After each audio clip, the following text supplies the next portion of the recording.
हरे कृष्णा। सर्वप्रथम दीक्षा गुरु पाद पद्म नित्यलीला प्रविष्ट ओम विष्णु पाद अष्टोत्तरशत श्री शील भक्ति वेदांत शीला नारायण गोसाई महाराज जी के चरणों में अनंत कोटि दंडवत प्रणाम ज्ञापन करता हूँ। उनसे एहतोई कृपा की वांछा करता हूँ। शिला गुरुदेव की एहतोई कृपा से जिस स्थान पर आज हम आकर उपस्थित हुए हैं, इस स्थान का नाम है भांडिर वन। और ये पीछे वट वृक्ष है, इसी वट वृक्ष के नीचे भगवान का बड़ा ही सुंदर रासलीला हुई है। ये भांडिर वन है यमुना जी के इस पार। यमुना जी के इस पार ये जो भांडिर वन है, यहाँ पे है बंशीवट। एक बंशीवट वृंदावन में भी है, तो यहाँ पे भी भगवान श्री कृष्ण का रासलीला हुआ है। इसकी कथा को वर्णन करते हैं। भगवान की जितनी भी लीलाएं हैं, उनमें से जो भगवान की सर्वोपरि लीला है वो है भगवान की रासलीला।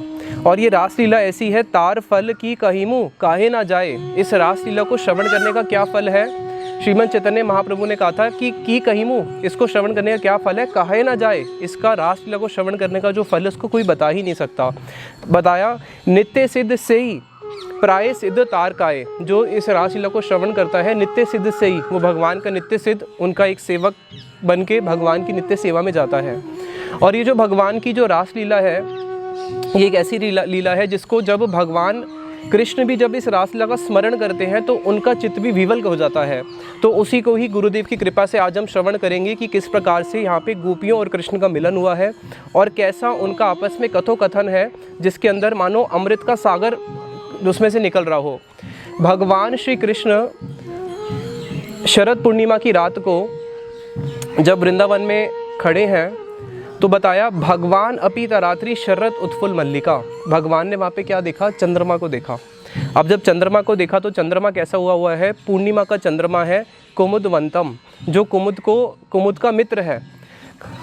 और अखंड मंडलम, जो कि कैसा है? पूरी कलाओं से पूर्ण है, पूर्णिमा का चंद्रमा है। उस चंद्रमा को जब देखा तो चंद्रमा की जो पूर्व दिशा है, पूर्व दिशा पूरी लाल हुई है। तो भगवान कृष्ण चंद्रमा को देख रहे हैं और साथ में पूर्व दिशा को देख रहे हैं कि पूर्व दिशा पूरी लाल हुई है। मानो जो चंद्रमा है, चंद्रमा की जो अपनी तारकाएं, जितनी भी जो ताराएं हैं, वो उसकी अपनी पत्नी है। और चंद्रमा ने पूर्व दिशा को क्या किया है? उसको कुमकुम लगाया हुआ है। जैसे कोई प्रेम करने वाला अपनी प्रियतम को क्या करता है? उसके मुख पे कुमकुम का अनुलेप कर दे, उसका श्रृंगार करे। तो भगवान दिख रहे हैं चंद्रमा क्या कर रहा है? पूर्व दिशा का श्रृंगार कर रहा है अपने हाथों से, इसलिए उसने उसके पूरे उसको क्या कर दिया है? मुख को लाल कर दिया है। और चंद्रमा कौन है? चंद्र कुल में मेरा जन्म हुआ है, चंद्रवंशी हूँ। तो जब हमारे पूर्वज क्या कर रहे हैं, जो पूर्व दिशा है वो किसकी पत्नी मानी जाती है? इंद्र की पत्नी मानी जाती है, वो चंद्रमा की पत्नी नहीं है। तो मानो कृष्ण को वहाँ पे उद्दीपन हुआ कि जब ये क्या कर रहा है? किसी पर स्त्री के साथ रमण कर रहा है। तो मैं भी आज क्या करूँगा? आज जो मेरी सबसे चूड़ामणि लीला है, रासलीला, उसको प्रकाश करूँगा, जिसमें कृष्ण ने क्या किया है? जय जय रासलीला सर्व मनोरम, सबसे ऊंची लीला है। क्यों? परकिया रस। इसमें कौन से रस का स्वाद किया है भगवान ने? परकिया रस।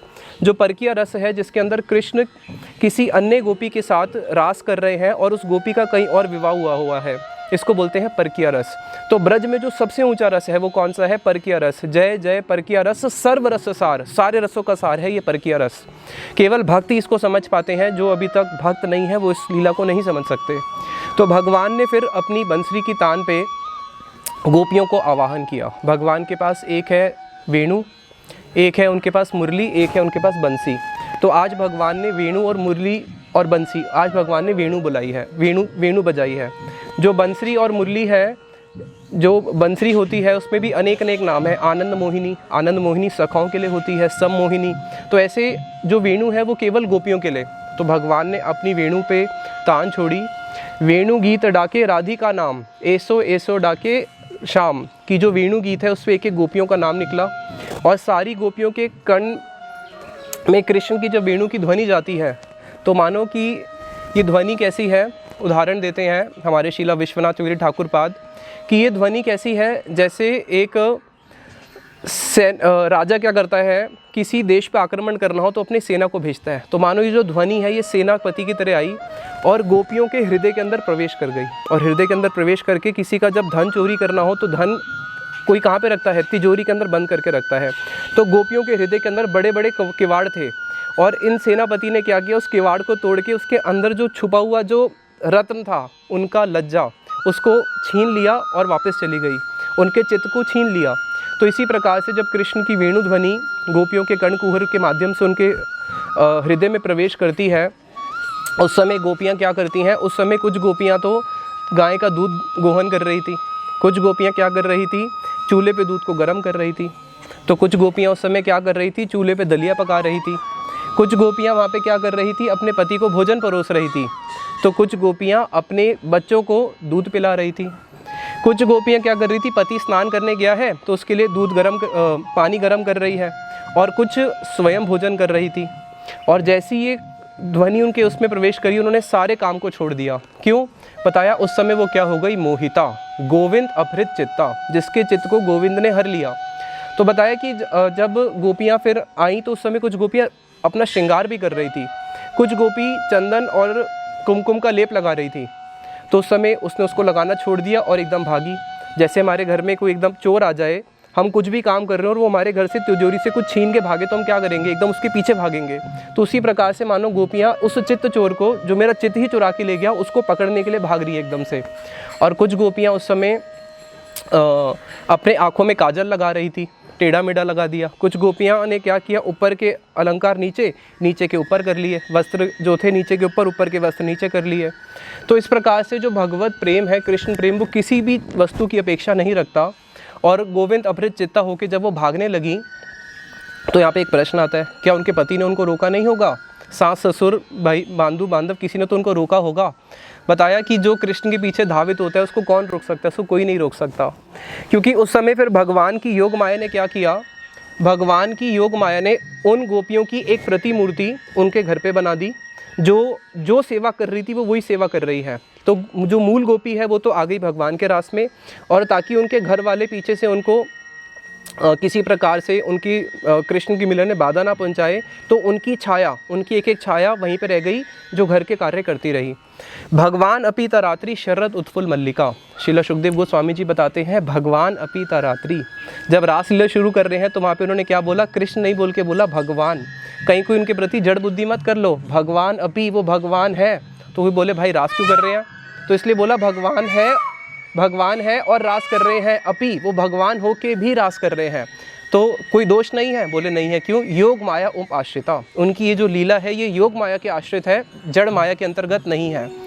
शरद उत्फुल मल्लिका, जब उन्होंने देखा कि शरद ऋतु का समय है और पूरा वृंदावन जो है उस ज्योत्सनामयी रजनी, वो रजनी कैसी है, जो पूरी की पूरी ज्योत्सनामयी है उस चंद्रमा से, और साथ में बड़े सुंदर मल्लिका के पुष्प खिल रहे हैं, कुमुद के पुष्प खिल रहे हैं, कमल खिल रहे हैं। यद्यपि कमल रात को नहीं खिलता है, शरद ऋतु में मल्लिका के पुष्प नहीं खिलते हैं, लेकिन 6 की 6 ऋतुओं के पुष्प जो हैं आज सारे के सारे शोभामान हो चुके हैं। क्यों? कृष्ण की सेवा करने के लिए। और इस प्रकार से जो ब्रज गोपियां हैं, बताया कि देखो यहाँ पे ब्रज गोपियों की प्रेम की महिमा, कि भगवान अपी, वो भगवान होके भी, भगवान का अर्थ क्या है, जो आत्मराम और आत्मकाम है।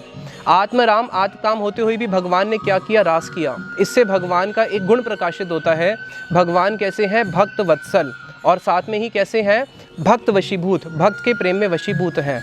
इसलिए हमारे कीर्तन में चंडीदास जी कहते हैं, धन्य धन्य रमणी जन्म धनी तोर, हे रमणी तू धन्य है, तू धन्य है, धन्य जन्म तोर, तेरा जन्म भी धन्य है। सब जन कानू कानू करी झुरय, सारा जगत क्या करता है, कृष्ण कृष्ण करते हुए झुरय यानी कि क्रंदन करता है।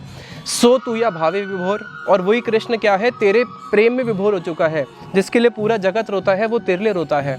तो इसलिए अब जब सब गोपियाँ यहाँ पे आके उपस्थित हुई है तो कृष्ण उनका स्वागत करते हैं। लेकिन स्वागत कैसे करते हैं, उपेक्षा में वचनों से। स्वागतम वो महाभागा, हे महाभाग्यवान गोपियों तुम्हारा स्वागत है। प्रिय किम कुर्बाणी, मैं तुम्हारा क्या प्रिय कर सकता हूँ। तो मानो कि कृष्ण एक तरफ से तो क्या दिखा रहे हैं कि मैं तुम्हारा स्वागत करता हूँ, क्या प्रिय कर सकता हूँ, लेकिन कृष्ण के जो शब्द है वो छल में शब्द है, हाँ में ना है और ना में हाँ है, ना में हाँ है। तो कुछ गोपियाँ सोच रही कि आज कृष्ण को हुआ क्या है, कैसी बातें कर रहे हैं। फिर अगले ही क्षण अपने उपेक्षा में वचन बोलते हैं, अरे ब्रज में सब कुशल से तो है, तुम इतनी अर्धरात्रि के समय यहाँ पे आई हो, कोई कारण है क्या? इतनी अर्धरात्रि के समय तुम यहाँ पे क्या करने आई हो? क्या तुम यहाँ पे रात को वन की शोभा देखने आई हो? ठीक है, अगर वन की शोभा देखने आई हो तो वन की शोभा देखो और जाओ। रात को तो किसी भी जो कुलवती स्त्रियाँ होती हैं उनको तो रात को नहीं आना चाहिए। फिर मानो गोपियाँ देखती हैं कि कृष्ण क्या कर रहे हैं, अब अपने उपेक्षामय वचन बोल रहे हैं। तो वहाँ पे मानो गोपी कहती है कि अगर हम रात को आई हैं, हम यहाँ पे रात को पुष्प चयन करने आई हैं। तो कृष्ण कहते हैं कि रात को तो पुष्प चयन करना युक्ति संगत नहीं है, क्योंकि भयानक वन है और यहाँ पे क्या हो सकते हैं, वन के अंदर बिच्छू होते हैं, सर्प होते हैं, कोई भी काट सकता है। तो गोपियाँ मानो कहती है कि हे डरपोक महोदय, हमें किसी चीज़ का डर नहीं है। तो वह कृष्ण कहते हैं कि तुम जो यहाँ पे रात्रि में आई हो, तुम वन की शोभा देखने आई हो, तो शोभा देख ली तो अब लौट जाओ, क्योंकि ये घोर रात्रि है। तो गोपियाँ कहती है घोर रात्रि कहाँ है, ये तो अघोर है। क्यों? क्योंकि घोर रात्रि तब होती है जब अमावस्या होती है। आज पूर्णिमा है, तो पूर्णिमा के दिन ये जो पूरी रजनी है ये चंद्रमा की किरणों से क्या हो रही है, अलंकृत हो रही है। तो यहाँ पे तो घोर रात्रि नहीं है। तो कृष्ण कहते हैं कि कम से कम यहाँ पे पशु तो है, यहाँ पे भयानक पशु है, पशु का तो भय करो। तो गोपियाँ कहती हैं हमें किसी चीज़ का भय नहीं है। और कृष्ण कहते हैं गोपियों तुम सुमध्यमा हो, यानी कि पतली कमर वाली हो, तुम अबला नारियाँ हो। अबला नारी को रात को वन में रहना ठीक नहीं है। ये घोर रात्रि है, यहाँ पे घोर पशु हैं। और वहाँ पे घोर का अर्थ क्या है, अघोर। कृष्ण कहना चाह रहे हैं कि यहाँ पे जो ये रात्रि है कैसी है, अघोर है। और यहाँ पे जो ये जो रात्रि है, यहाँ पे जितने भी पशु हैं, यहाँ किसी पशु का भय नहीं, क्योंकि ये वृंदावन है। वृंदावन में कोई भी हिंसक पशु होते नहीं हैं। तो ये प्रेम है। प्रेम के अंदर हाँ का मतलब ना होता है और ना का मतलब हाँ होता है। अब लेकिन कृष्ण क्या कर रहे हैं, वहाँ पे गोपियों को उपेक्षामय वचन से, अपने उपेक्षामय वचन से उनको प्रेम को और वर्धित ही कर रहे हैं। तो वहाँ पे कृष्ण आगे बोलते हैं मात्रा, पित्रा, पुत्रा, भ्रात्रा, पतयश्च व, कि तुम्हारे पिता, तुम्हारे भ्रात्रा, तुम्हारे भाई, तुम्हारे पुत्र, तुम्हारे बांधव जितने भी हैं, विचिन्वन्ति ही पश्यन्तो, वो तुम्हें ढूंढ रहे होंगे। और अगर वो तुम्हें ढूंढते ढूंढते यहाँ पे आ गए अर्धरात्रि के समय, तो ये कितना बड़ा लज्जा का विषय होगा और भय का विषय होगा। तो गोपियाँ कहती है हे कृष्ण, हमें किस बात का डर है? मानो अगर हमारे बंधु बांधव हमें ढूंढ भी रहे हैं, तो हम यहाँ पे अकेली नहीं आई हैं कि जो हमें उनका भय होगा या हमें लज्जा होगी। हम यहाँ पे 100 करोड़ गोपियाँ एक साथ आई हैं, इसलिए हमें कोई भय नहीं है, हमें कोई लज्जा नहीं है। तो कृष्ण कहते हैं कि चलो मान लो कि भय और लज्जा नहीं है, लेकिन उनको तो आशंका हो रही होगी, वो तो आशंका में डूब गए होंगे कि हमारी गोपियाँ कहाँ चली गई, तो इसलिए तुमको यहाँ पे रहना ठीक नहीं है, तुम वापस जाओ और अपनी पति की सेवा करो। अब कृष्ण की ये जो बातें हैं, इसको सुन के मानो गोपियाँ कह रही है ये धूर्त की कैसी नई प्रेम लहरी चल रही है। कहाँ तो इसने हमें खुद आकर्षित करके बुलाया है और अब क्या कर रहा है, हमें ही उपेक्षा करके बोल रहा है वापस लौट जाओ। तो चैतन्य चरितामृत में बताते हैं कि भगवान कृष्ण ने गोपियों को बोला घर लौट जाओ, लेकिन गोपियाँ नहीं गई। और यही भगवान कृष्ण ने जब द्विज पत्नियाँ आई थी कृष्ण की सेवा करने के लिए और कृष्ण को भोजन कराया था, तो द्विज पत्नियों को बोला था कि तुम घर लौट जाओ। तो द्विज पत्नियाँ घर लौट गई थी। तो बताया कौन बड़ी भक्त हुई, द्विज पत्नियाँ तो घर लौट गई और गोपियों को बोलो घर लौट जाओ, तो गोपियाँ घर नहीं लौटी। बताया कि कृष्ण का जो प्रेम है, कृष्ण टेढ़े हैं तो उनके वचन भी टेढ़े हैं, उनके कोई वचन सीधे नहीं हैं। जब जहाँ पे कृष्ण के आज्ञा को भी उल्लंघन करके गोपियाँ उनकी सेवा करती है और उनके हृदय की बात को समझ लेती है, वहाँ पे कृष्ण को और आनंद आता है, क्योंकि कृष्ण रसिक शेखर है, सारे रसों का आस्वादन करते हैं, अपनी बात को परोक्षवाद से बोलते हैं। तो अब यहाँ पे कृष्ण जब गोपियों को इस प्रकार से बोल रहे हैं, कृष्ण आके गोपियों को बोलते हैं कि देखो गोपियों, उनको शिक्षा देते हैं कि इस जगत में पति की सेवा सबसे बड़ी सेवा मानी जाती है। अगर पति देखने में अच्छा ना हो, कुरूप हो, बुद्धि भी अच्छी ना हो, मूर्ख हो, शरीर भी अच्छा ना हो, रोग से पीड़ित हो, और धन भी ना हो, निर्धन हो। सोचो चलो निर्धन है, बाद में धन आ जाए, भाग्यहीन हो, भाग्य भी नहीं है, पूरा जीवन धन ही नहीं आ सकता, भाग्यहीन है। और स्वभाव भी अच्छा नहीं है, बुरे स्वभाव वाला है, बुरे स्वभाव वाला है, निर्धन है, भाग्यहीन है, मूर्ख है, रोगी है, तब भी पत्नी को अपने पति की सेवा करनी चाहिए। जब तक वो महापातकी ना हो, महापातकी की नहीं करनी चाहिए। बाकी इन सारी कंडीशंस में भी पति की सेवा कभी भी एक स्त्री को नहीं छोड़नी चाहिए। और तुम तो आर्य कुल की हो, तो तुम्हें अपनी पति की सेवा करनी चाहिए। और गोपियाँ देखो, जो उपपत्ति भाव है वो निंदनीय है, किसी परपुरुष से नहीं मिलना चाहिए, इसलिए तुम जाओ और अपनी पति की सेवा करो। तो वहाँ पे मानो कृष्ण उनको एक छोटी सी कथा सुनाते हैं कि एक बारी एक पत्नी थी, ऋषि पत्नी, वो यज्ञ कर रहा था ऋषि, और यज्ञ करते करते ऋषि को नींद आ गई। तो ऋषि की जो आंख लग गई और वो पत्नी की गोद में सर रख के सो गया। उतने में उनका छोटा सा बालक सामने से आ रहा था, और बालक अब बिल्कुल अग्नि के अंदर आके घुटमन आ रहा है।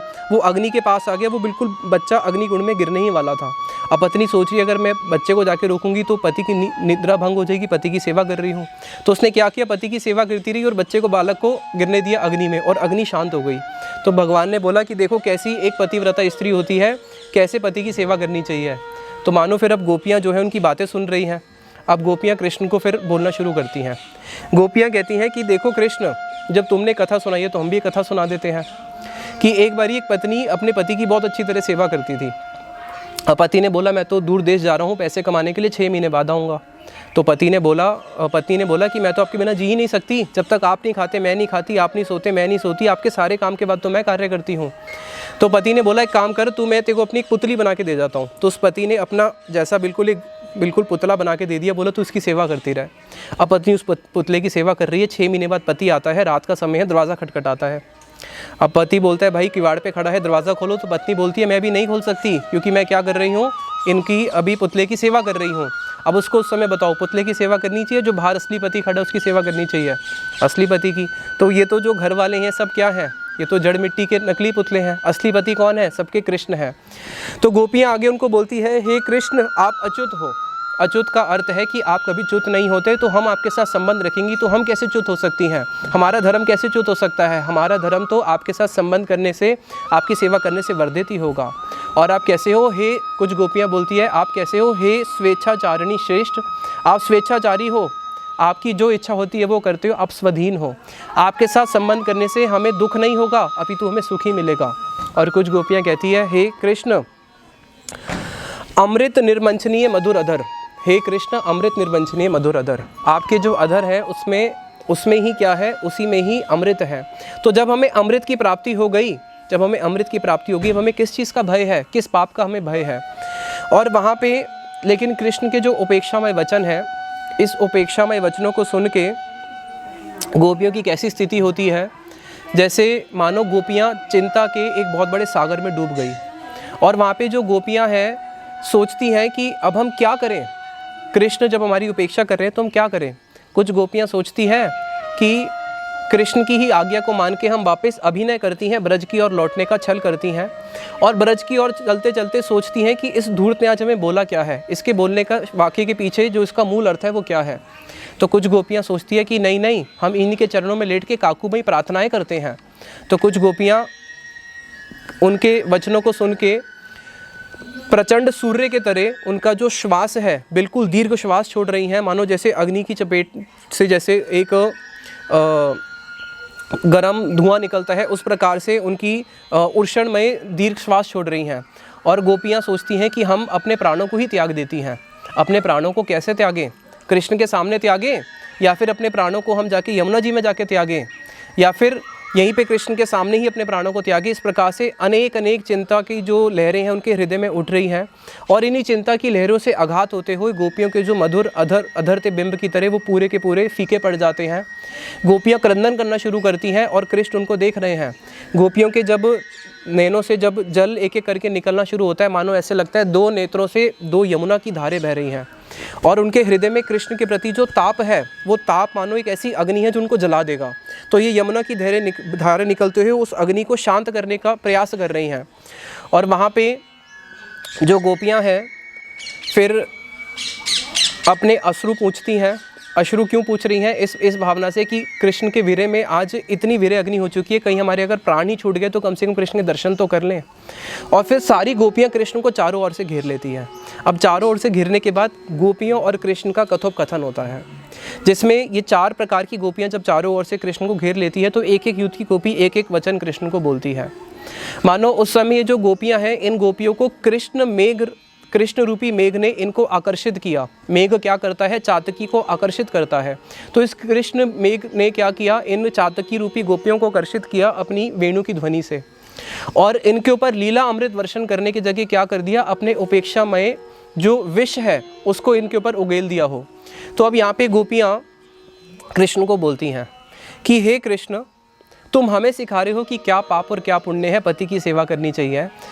तो तुम्हें हमारा पाप और पुण्य तो बाद में उसका विचार होगा, पहले तुम अपने पाप की चिंता करो। अभी हम यहाँ पे 1 नहीं 100 करोड़ गोपियाँ हैं। अभी जो तुमने हमें उपेक्षामय वचन बोले हैं और जो तुमने हमारे साथ व्यवहार किया है, ऐसा व्यवहार तो बहुत दूर की बात है, ऐसे वचन भी कोई किसी को नहीं बोलता। और तुमने तो हमारे साथ ऐसा दुर्व्यवहार किया है, और इस व्यवहार के कारण तुम्हें नहीं पता कि हमारे हृदय पे कैसा आघात हुआ है। हम सब अपने प्राणों को त्याग देंगी।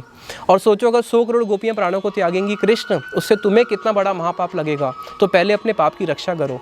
मानो कृष्ण कहते हैं क्या चाहती हो, तो दूसरी युद्ध की गोपियाँ कहती हैं हम चाहती हैं कि तुम हमारा भजन करो। क्यों हमारा भजन करो, क्योंकि हम सर्वस्व त्याग के तुम्हारे पास आई हैं, इसलिए हम चाहती हैं तुम हमारा भजन करो। और तुम्हें हम याद दिलाना चाहती हैं कि जो तुमने हमें वचन दिया था, अपने वचन को तो पूरा करो। क्या वचन दिया था? कृष्ण ने गोपियों को जब कत्यायनी व्रत रखा था, कृष्ण ने उनको एक वचन दिया था। कृष्ण ने उनको वचन दिया था कि मैं आने वाली समय की रात्रियों में तुम्हारे साथ रास करूँगा। तो इस प्रकार से गोपियाँ उनको उनका वचन स्मरण कराती हैं। कुछ गोपियाँ कृष्ण को कहती हैं कि नारायण, भगवान नारायण भी अपने मुक्ति कामे भक्त को भी नहीं छोड़ते, उसको भी मुक्ति दे देते हैं। और कृष्ण, हम तुम्हारे पास कुछ उपेक्षाएं लेके आई हैं और हम अपना सर्वस्व त्याग के तुम्हारे पास आई हैं। इसलिए वो गोपियाँ कृष्ण को बोलती हैं कि हमारी इच्छाओं को पूर्ण करो। तो कुछ प्रखरा गोपियाँ भी हैं, जो प्रखरा स्वभाव की गोपियाँ हैं, वो कहती हैं कि कृष्ण, हम तो तुम्हारी ही आज्ञा का पालन करेंगी। तुमने बोला है ना पति की सेवा करो, तो तुम हमारे गुरु हो गए। और सबसे पहला श्रुति क्या कहते हैं? प्रथम तो गुरुम पूज्यम, पहले गुरु की पूजा करनी चाहिए। तो पहले तो हम तुम्हें संतुष्ट करेंगी तार परे, उसके बाद जाके हम अपने पतियों को संतुष्ट करेंगी। तो गोपियाँ बोलती है, हे कृष्ण, हम बाल्यकाल से ही तुम में आसक्त हैं, और जैसे ही हमारा ज्ञान का उदय हुआ, ज्ञान का उदय होते ही हमने तुम्हारी सेवा करने की अभिलाषा को अपने हृदय में पुष्ट किया है। तुम्हारी सेवा करने की जो अभिलाषा हमारे हृदय में है, वो आज फलवती हुई है कि हम तुम्हारी सेवा करेंगी। और कोई भी माली अपने ही द्वारा बीज बोए हुई लता का कभी भी छेदन नहीं करता। तो आज हमारे हृदय में जो ये आशा लता जो उदय हुई है, इस आशा लता का तुम छेदन कैसे कर सकते हो? मानो कृष्ण कहते हैं, गोपियों, इस आशा लता जो तुम्हारे हृदय में आज जो वर्धित हुई है, मैंने उसका बीज कब डाला? तो गोपियाँ कहती हैं, हाँ कृष्ण, इसका बीज तुमने ही बोया था। कब?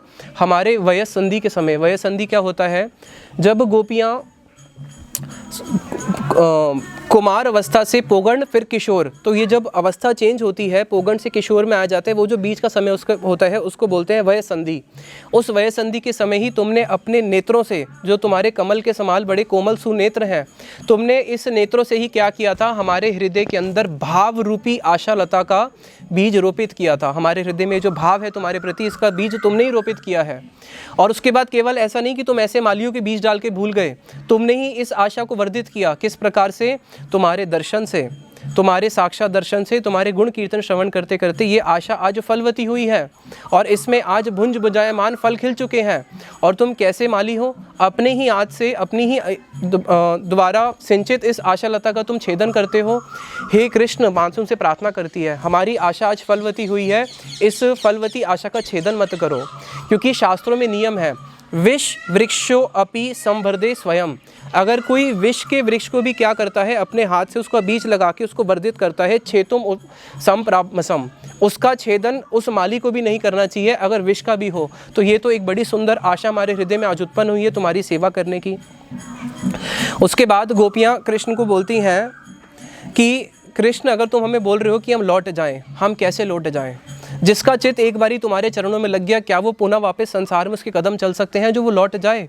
तो हम तो अब यहाँ से कहीं नहीं जाएंगी। इस प्रकार से गोपियाँ यहीं पे अपने आप को स्थित करके बैठ जाती हैं। उसके बाद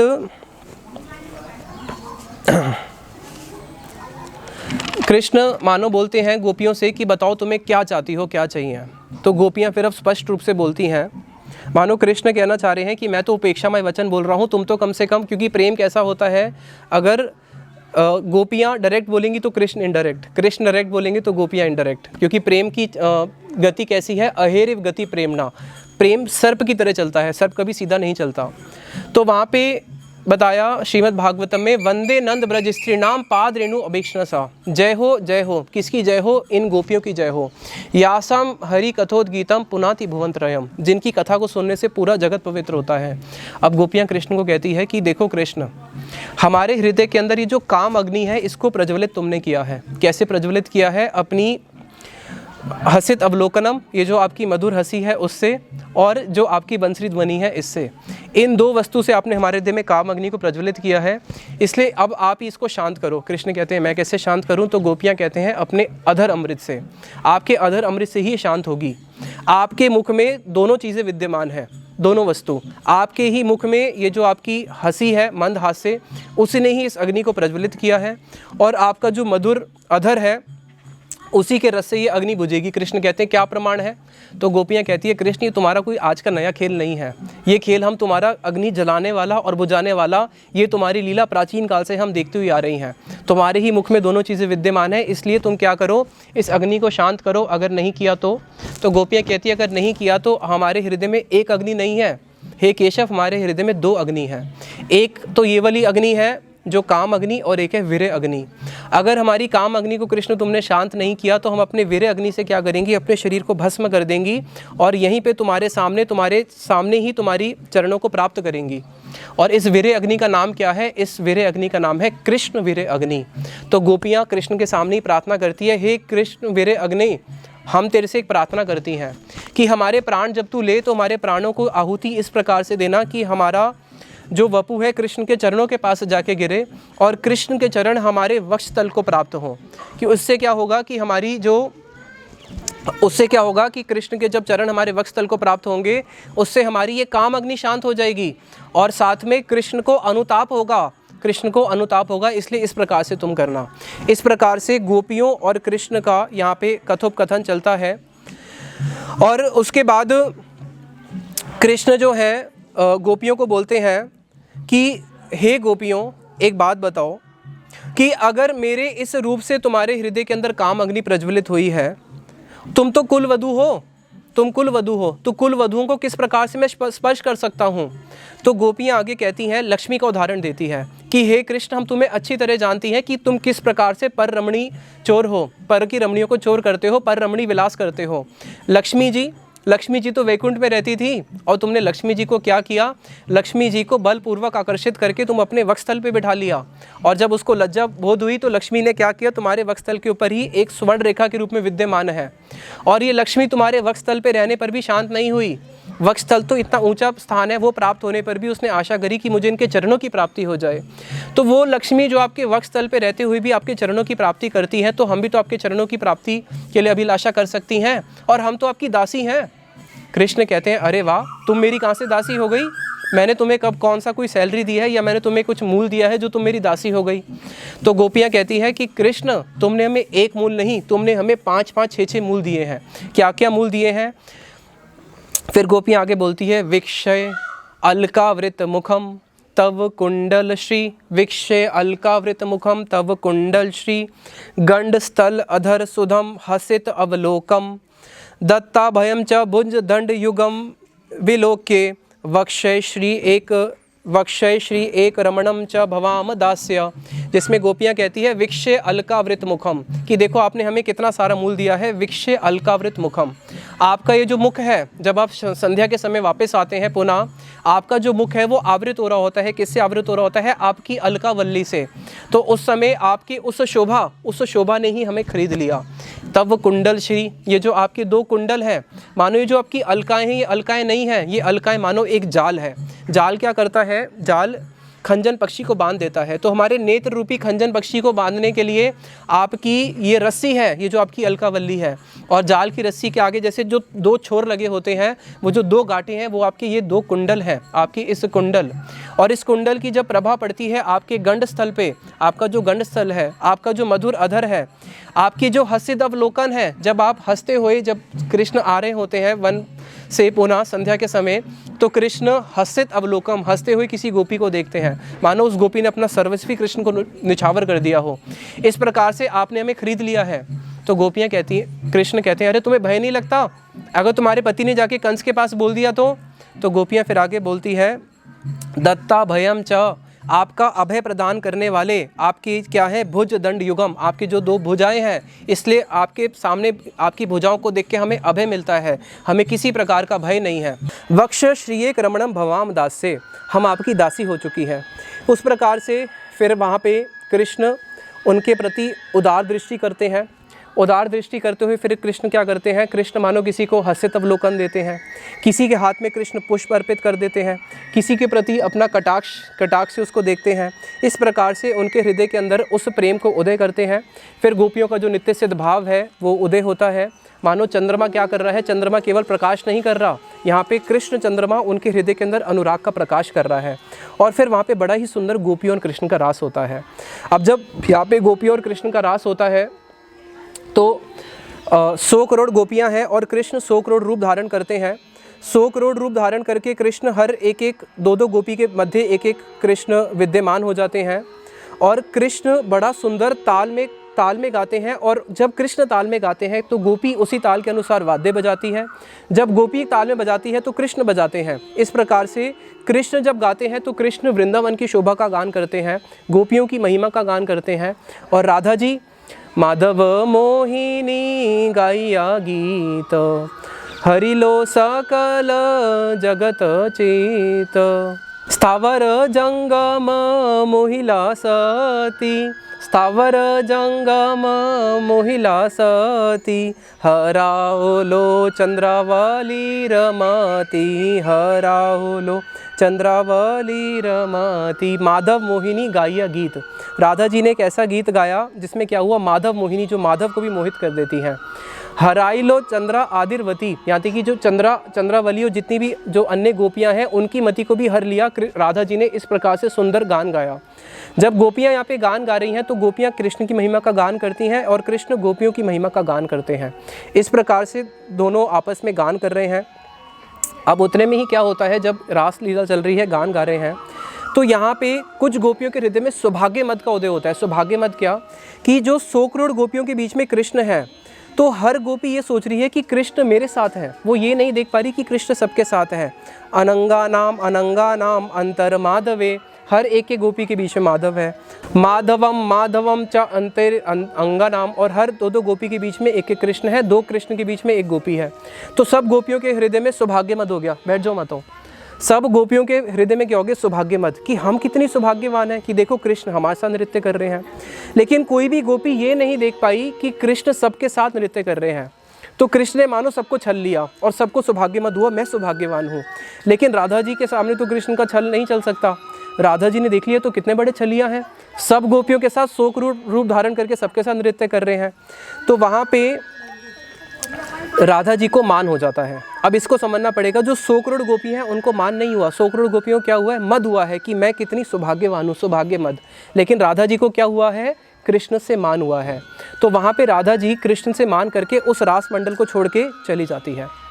जब कृष्ण से मान करके राधा जी उस रास मंडल को छोड़ के चली जाती है, शत कोटि माधव मन राखी ते नारी लो करी यतन, तो वहाँ पे बाकी 100 करोड़ गोपियाँ मिलके भी कृष्ण के मन को नहीं रोक पाती। भंगिया श्री रास मंडल तबे, राधा अन्वेषणे चलाए जबे, दिखा दिया राधे राखो हे प्राण, कांदिया कांद हे कानने कान, बोलिया कांद हे कानने कान। भंगिया श्री रास मंडल तबे, उस समय पूरी रास मंडल की जो श्रृंखला है वो है श्रीमती राधा रानी। जब वो ही चली गई तो पूरा रास मंडल टूट गया। कृष्ण कहाँ पे चले जाते हैं, राधा अन्वेषणे चले जबे, उन 100 करोड़ गोपियों को छोड़ के चल पड़े कृष्ण किसको ढूंढने के लिए, श्रीमती राधा रानी को। इससे पता चलता है कि कैसा राधा जी का प्रेम है। फिर दिखा दिए राधे राखो हे प्राण, और कृष्ण राधा जी को ढूंढने जा रहे हैं तो कैसे क्रंदन करते हुए रोते हुए जा रहे हैं। दिखा दिए राधे राखो हे प्राण, हे राधे मेरे प्राणों की रक्षा करो, मेरे प्राणों की रक्षा करो, मुझे दिखा दो, अपने दर्शन दे दो। बोलिया कांदे कानने श्याम, इस प्रकार से रोते रोते राधा जी को ढूंढ रहे हैं। फिर कृष्ण क्रंदन करते हुए जब राधा जी के पास जाते हैं तो जब राधा जी को दूर से ही देख लेते हैं, उनको जाके पकड़ लेते हैं। निर्जन कानने राधा रे धरी, मेलाए प्राण जुड़ाए हरी, बोले तुहु बिना कहाँ रास, तुहु लागी मोर बरजवास, तुहु लागी मोर बरजवास। अरे राधा जी तुम्हारे लिए ही तो मैं ब्रज में वास करता हूँ, तू ही लागी मोर ब्रजवास। अरे तुहु बिना कहाँ रास, राधा जी आपके बिना रास कैसे हो सकता है, आप ही के लिए ब्रज में वास करता हूँ। निर्जन कानने राधा रे धरी, मिलाए प्राण जुड़ाए हरी, मानो जैसे किसी को अपने प्राण मिल गए हों, उस प्रकार से कृष्ण की अवस्था होती है। अब वहाँ पे राधा और कृष्ण फिर वन के एक प्रकोष्ठ में है, राधा और कृष्ण, और इस तरफ जो 100 करोड़ गोपियाँ हैं वो देखती हैं अरे कृष्ण कहाँ चले गए। तो ये 100 करोड़ गोपियों की अवस्था कैसी हुई, जैसे मानो पूरी अंधरात्रि है। अब अंधरात्रि के समय क्या होता है, एकदम से बिजली चमकती है। अब बिजली चमकने के बाद जो अंधेरा है वो क्या होता है, 2 गुना हो जाता है। अंधेरे में हम फिर भी कुछ कुछ देख पा रहे हैं, लेकिन जैसे ही एकदम से बिजली चमके और गायब हो जाए, फिर फिर कुछ भी नहीं दिखता। उसी प्रकार से गोपियों की अवस्था हुई। पहले तो कृष्ण उनके उपेक्षा में वचन बोले, अभी रास आरंभ ही किया था, आरंभ होते ही कृष्ण अंतर्ध्यान हो गए, तो गोपियाँ पूरे वीरे में हो गई। तो यहाँ पे जो बाकी 100 करोड़ गोपियाँ, उनकी कैसी वीरे की दशा है, वो भागती हैं वन की और अंदर प्रकोष्ठ में। वहाँ पे बड़े बड़े वृक्ष देखती हैं, सोचती हैं बड़े बड़े वृक्ष हैं, इनसे पूछती हैं, पीपल के, बरगद के, पीलू के, वट वृक्ष से, कि अरे तुमने कृष्ण को देखा है क्या, क्योंकि तुम बहुत लंबे हो, कहीं भी कृष्ण गए होंगे तो तुमने तो देखा होगा। तो मानो वृक्ष तो कुछ बोलते नहीं हैं। तो गोपियाँ कहती हैं कि ये तो शूद्र फलधारी हैं, ये वृक्ष हमें क्या बताएंगे, चलो हम आगे चल के उन वृक्षों से पूछती हैं जो फल देते हैं, आम के, जामुन के, इस प्रकार के जो वृक्ष हैं जो फल देते हैं, उनसे जाके पूछती हैं, अरे क्या तुमने कृष्ण को देखा है, तुम बता दो हमारे कृष्ण कहाँ पे हैं, केशव कहाँ पे हैं। तो मानो उसी समय हवा बहती है, जब हवा बहती है तो उनकी जो डालियाँ हैं वो ऐसे हिलने लगती हैं। तो मानो वो कह रहे हैं हमें नहीं पता कृष्ण कहाँ पे, हमें नहीं पता कृष्ण कहाँ पे है। तो गोपियाँ कहती हैं ये ना पुरुष जाति है, पुरुष जाति का हृदय कभी स्त्री जाति को समझ सकता है क्या, ये कभी नहीं समझ सकते स्त्री जाति का दुख क्या होता है, ये हमारे दुख को क्या जानेंगे, इन वृक्षों से क्यों पूछना, चलो हम चलती हैं किसी स्त्री से पूछती हैं। तो सामने उनको तुलसी जी दिख जाती हैं, तुलसी जी के सामने प्रार्थना करती हैं, हे कल्याणी, हे सुकोमले, तू बड़ी कोमल है, तेरा हृदय बड़ा कोमल है, हे कल्याणी तू पूरे जगत का कल्याण करती है। और बोलती हैं हे गोकुल इंद्र प्रिय, तू गोकुल इंद्र प्रिय, तू कृष्ण की बहुत प्रिय है, कृष्ण प्रिय, हे कृष्ण प्रिय, तू बता कि हमारे केशव कहाँ पे है, तू तो स्त्री है और तू स्त्री जाति का हृदय समझ सकती है, और कृष्ण तेरे को कभी भी नहीं छोड़ते। कृष्ण जो है तुलसी जी को बहुत प्रेम करते हैं, उनको कभी नहीं छोड़ते। और जब तुलसी की माला कृष्ण पहनते हैं, गोपियाँ कह रही हैं कि हे तुलसी, जब तेरी बनी हुई माला कृष्ण पहनते हैं तो तुलसी का एक ऐसा मधु होता है जो आकर्षित करता है भ्रमरों को, कोटि कोटि भ्रमर आके उस तुलसी की माला को घेर लेते हैं, लेकिन कृष्ण उस भ्रमर की पीड़ा को सहन करते हैं, लेकिन तब भी तुलसी माला को नहीं त्यागते। इसलिए हे तुलसी तू बहुत कल्याणी है, तू ही बता हमारे कृष्ण कहाँ पे है। तुलसी जी से पूछती हैं इस प्रकार से। तो जब तुलसी जी से पूछती हैं तो तुलसी जी भी जब कोई उत्तर नहीं देती तो गोपियाँ कहती हैं कि तुलसी जी को भी अपने सौभाग्य का अभिमान हो गया है, इसलिए ये भी हमें नहीं बताएंगी, क्योंकि उस समय गोपियों की कैसी दशा है, गोपियाँ जो है कृष्ण के प्रेम में मतवाली हो चुकी हैं। फिर आगे जाती हैं, आगे जाके उनको बड़े सुंदर सुंदर पुष्प दिखते हैं, उन पुष्पों को देख के बोलती हैं कि हे पुष्प, कृष्ण बिना पुष्प के नहीं रह सकते, कृष्ण को पुष्प बहुत प्रिय है, उनकी जो वनमाला होती है उसमें पुष्प होते हैं, उनकी पगड़ी में पुष्प होते हैं। तो बोलती हैं कि जिस प्रकार से बसंत, बसंत ऋतु माधव का नाम है, जिस प्रकार से बसंत को पुष्प प्रिय है, बसंत ऋतु में क्या होता है सारे पुष्प खिल जाते हैं, उसी प्रकार से इस बसंत को, ये बसंत कौन, हमारे माधव, उसको भी पुष्प प्रिय है। तो हे पुष्पों तुम बताओ कि हो सकता है कि कृष्ण ने अपने कर कमल से तुम्हें स्पर्श किया होगा तुम्हारा चयन करने के लिए। युतिका, जाति, मालिका, इन सब पुष्पों से पूछती हैं कि बताओ हमारे कृष्ण कहाँ पे हैं, क्रंदन कर रही हैं। तो वहाँ पे मानो कि जो पुष्प है, पुष्प भी किसी प्रकार का जब उत्तर नहीं देते तो गोपियाँ देखती हैं कि इन पुष्पों से भी क्या पूछें। गोपियाँ पुष्प को बोलती है कि देखो पुष्प, तुम्हारा दुख और हमारा दुख समान है। किस प्रकार से कृष्ण ने हमें स्पर्श किया और हमें स्पर्श करने के बाद छोड़ के चले गए, और उसी प्रकार से कृष्ण ने तुम्हें भी स्पर्श किया है, तुम्हारे उनके कर कमल तुमको स्पर्श हुए हैं और तुम्हें भी छोड़ के चले गए हैं, तो तुम तो बता दो। जब पुष्प कुछ नहीं बोलते तो गोपियाँ सोचती है कि ये पुष्प क्या है, ये पुष्प और ये लताएं हैं, ये भी हमारी तरह ही कृष्ण के विरह में आतुर हो चुकी हैं, इसलिए ये भी हमें नहीं बताएंगी। तो जब सारी जगहों से पूछने के बाद भी गोपियों को उत्तर नहीं मिलता, फल वाले वृक्ष हों, चाहे पुष्प के वृक्ष हों, लताएं हों, फिर गोपियाँ सोचती है कि हम क्यों ना पृथ्वी से पूछें। अब पृथ्वी से वो ये नहीं पूछती कृष्ण कहाँ पे है, वो पृथ्वी से ये पूछती है कि हे पृथ्वी, तू कितनी सौभाग्यवान है, क्योंकि कृष्ण जब नंद बाबा और यशोदा मैया के पास भी रहते हैं, गैया चराने जाते हैं, तो नंद बाबा यशोदा मैया तो कृष्ण से विरह होता है, कुछ समय के लिए तो उनको भी विरह होता है। गैया का जब तक दूध दोहन कर रहे हैं तब तक गाय को मिलन है, जब गाय को छोड़ देते हैं तो गाय को भी विरह होता है। हम सबके साथ भी जब तक है मिलन और विरह है, लेकिन धरती, हे पृथ्वी, तेरे साथ कृष्ण का कभी विच्छेद नहीं है, क्योंकि कृष्ण कहीं पे भी हो उनके चरण तो पृथ्वी पे स्पर्श कर ही रहे हैं। तो हम सबसे सौभाग्यवान तो कौन है, पृथ्वी, तू है।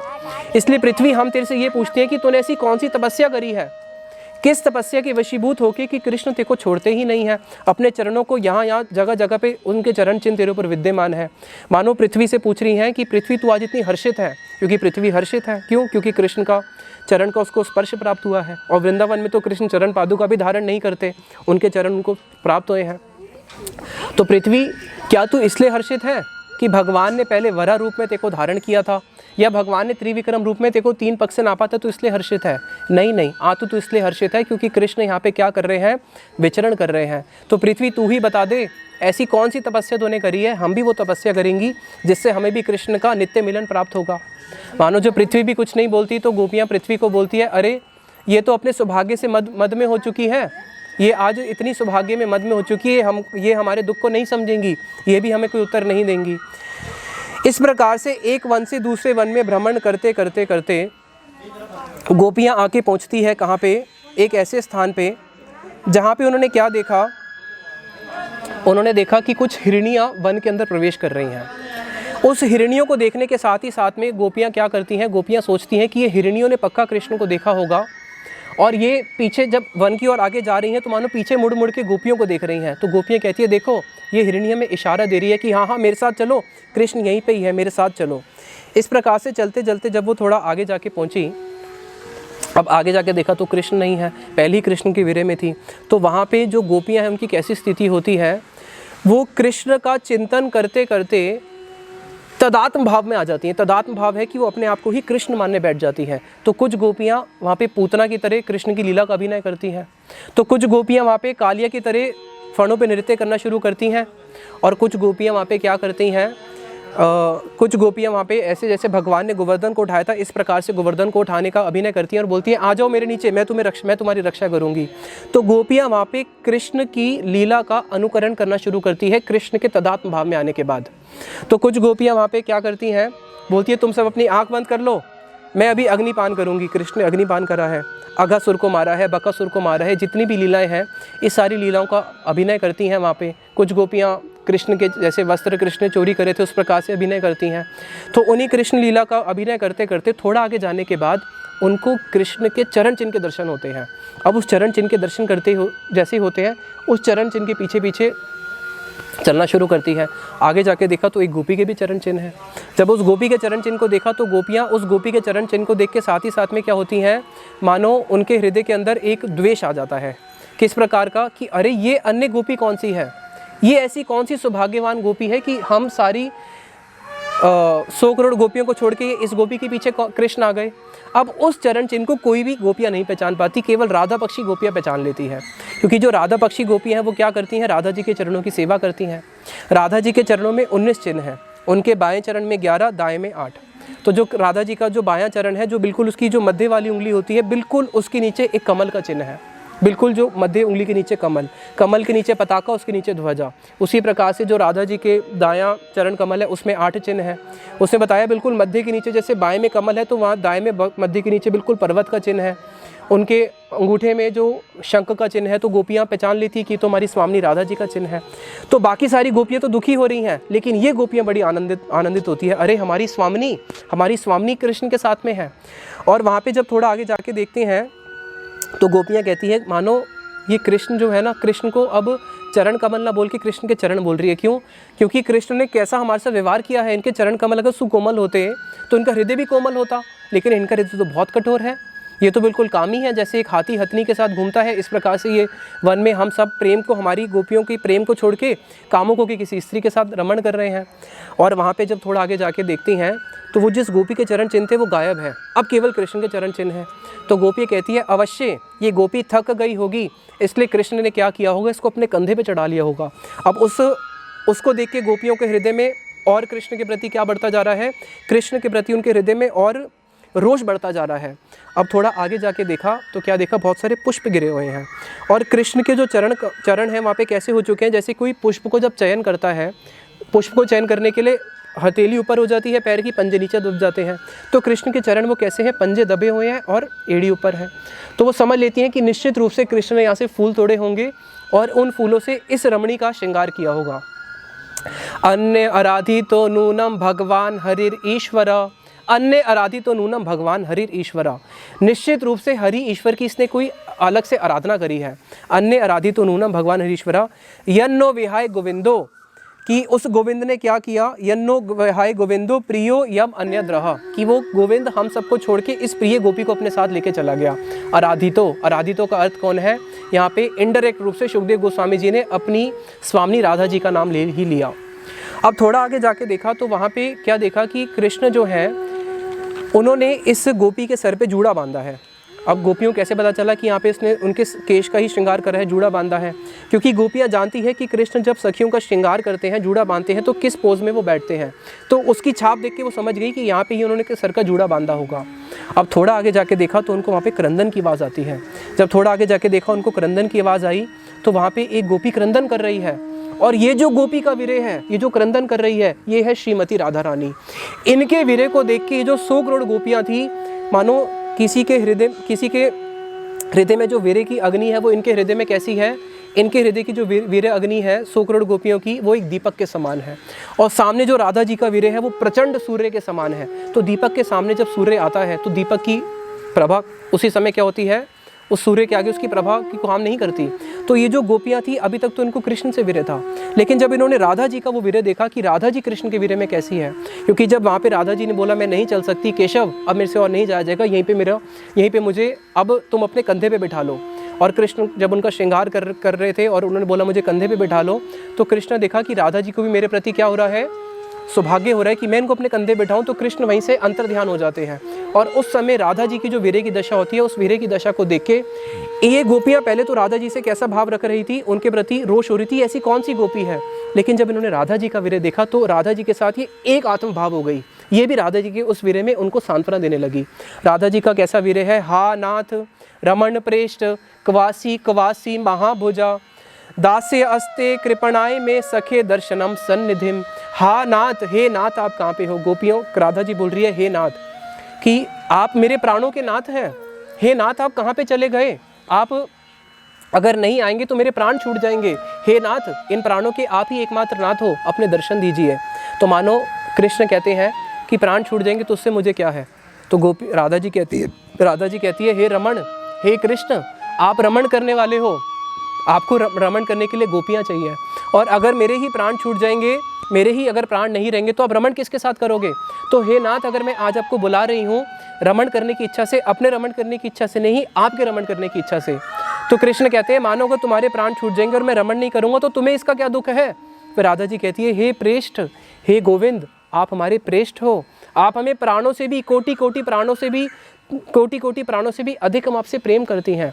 अगर आपको रमण करने के लिए कोई रमणी नहीं मिलेगी, जितना दुख आपको होगा उससे कोटि गुना दुख हमारे प्राणों को होगा, इसलिए हे प्रेष्ठ आप आ जाइए। फिर आगे कृष्ण कहते हैं कि चलो मैं आ भी जाऊँ तो मैं तुम्हारे प्राणों की रक्षा कैसे करूँगा? तो राधा जी कहती है क्वासी महाभुजा, कि हे कृष्ण आप महाभुजा हो, आपके आने से ही हमारे प्राणों की रक्षा हो जाएगी। तो फिर कृष्ण कहते हैं जब तुम्हें इतना ही वो है तो तुम मेरे पास क्यों नहीं आ जाती? तो राधा जी आगे कहती है दासी अस्ते कृपणाय में, कि हे कृष्ण यद्यपि मैं आपकी दासी हूँ, यद्यपि हम तो आपकी दासी होने के भी योग्य नहीं हैं, लेकिन फिर भी आपने हमें अपनी दासी पद में स्वीकार किया है। कृपणाय में, आपके वीरे में मेरा शरीर जो है क्लांत हो चुका है, शरीर शिथिल हो चुका है, मेरे में इतनी शक्ति नहीं है मैं आपके पास आ पाऊँ, इसलिए दर्शनिम सन्निधिम, हे कृष्ण आप यहाँ पे आके मुझे दर्शन दीजिए। इस प्रकार से जो राधा जी का वहाँ पे प्रेम था, राधा जी के उस प्रेम और उस वीरे को देख के गोपियाँ भी राधा जी को फिर सांत्वना देना शुरू करती हैं।